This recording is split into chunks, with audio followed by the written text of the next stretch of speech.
All right, so here's part 2 of my conjugate method for dummies. In my initial video, I just talked about the overall structure of the conjugate method, why you would use the max effort method, the dynamic effort method, and the repetition effort method.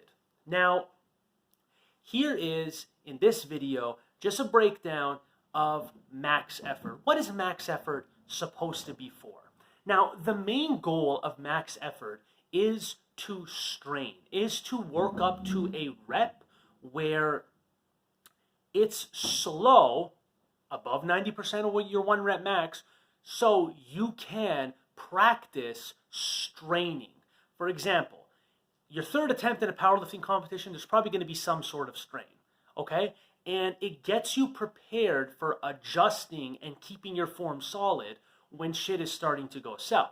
Now, that is a big deal because a lot of people, once their form breaks, they don't know how to get back in the groove because they're not used to this stuff. It's like the old adage, you practice how you play.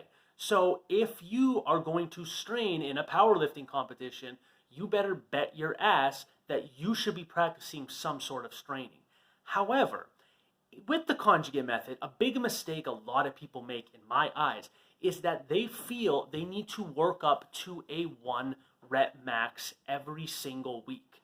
Now, why I say that's wrong is because you are going to burn out. The people at Westside, they know what they're doing.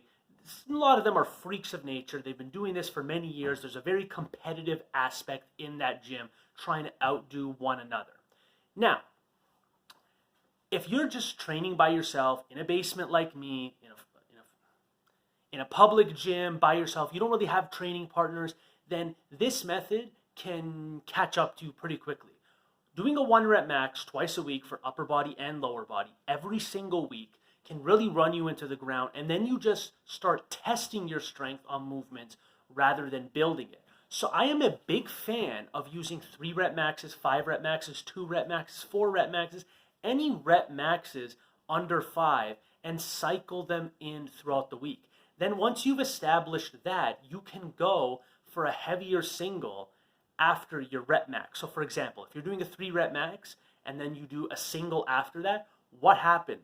The 3 rep max is going to fatigue you in a way to where the ceiling of the amount of weight you can move that week is going to be slightly lower. So this allows you to auto-regulate your max effort so that you're not maxing every week. And then what happened?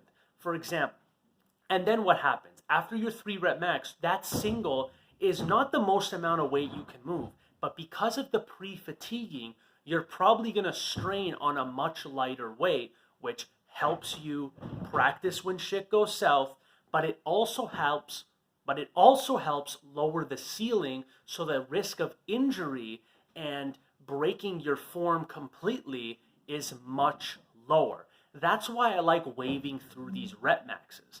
And also, I like offsetting. So if I'm doing a 1 rep max and I like doing different rep maxes for both the upper and lower body movements of the week, just so it's auto-regulated there. Because I do recommend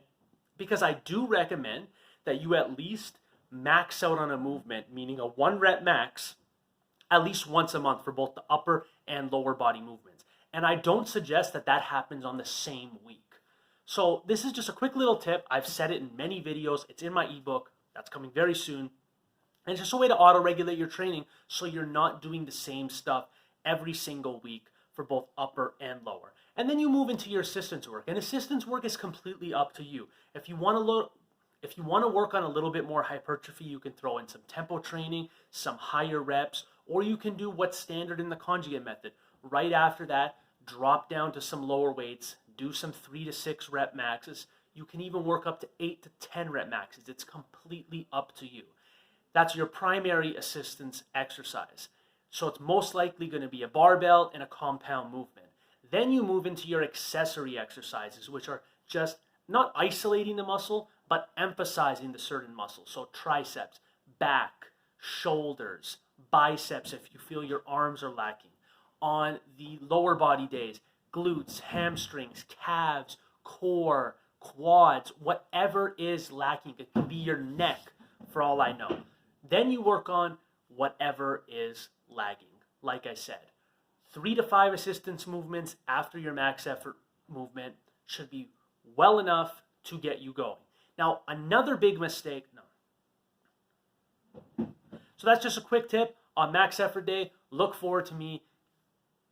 So that's just a quick on how to structure your max effort day. And so that's just a quick tip on how to structure your max effort day.